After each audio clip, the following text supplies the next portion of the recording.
আজ যে উৎসব হচ্ছে সেটা আমাদের নবান্ন উৎসব। পৌষ সংক্রান্তির শেষের দিনে এই উৎসব আমরা পালন করি। আমাদের শাস্ত্রীয় নিয়ম অনুযায়ী করে থাকি আমরা। নবাবদের আমল থেকে এই উৎসব পালন করা হয়।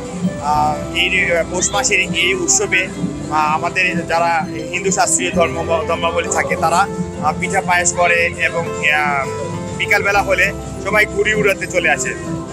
এখানে সকল ধর্মের মানুষরা আসে, কোনো ভেদাভেদ নাই, ধর্ম যার যার উৎসব সবাই মিলে আমরা খুব আনন্দ করি। আমরা সারাটা বছর অপেক্ষায় থাকি যে কবে এই দিনটা আসবে, আমরা সবাই মিলে এই ছাদে এই অনুষ্ঠানটা করতে পারবো। শুধু এটা না, এরপরে সন্ধ্যা ঘনিয়ে আসতে আতশবাজি শুরু হবে, পটকা ফুটানো শুরু হবে এবং সবাই মিলে ডিজে ডান্স প্রোগ্রাম সবাই মিলে খুব মজা করি আমরা। এই দিনটা আমাদের জন্য একটা ঐতিহ্য এবং বাংলাদেশের জন্য একটা ঐতিহ্যবাহী একটা উৎসব। আমরা এর জন্য খুব গর্বিত এবং আনন্দিত যে এই উৎসবে সবাই মিলে আমরা একত্রিত হতে পারি। কেননা আমরা সবাই একসাথে হতে পারি না, সবাই যার যার কর্ম নিয়ে ব্যস্ততার মাঝে যে এই দিনটা আমাদের জন্য একটা আনন্দময় ঘন দিন নিয়ে চলে আসে।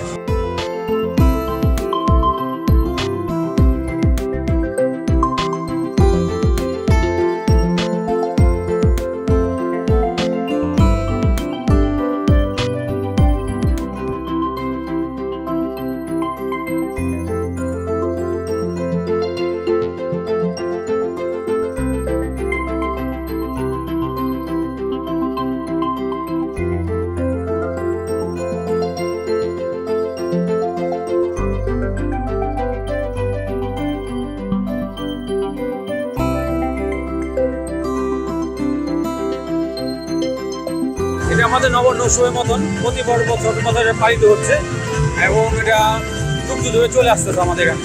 সকাল থেকে শুরু হয় পিঠা পায়েস দিয়ে এবং রাত অবধি চলে।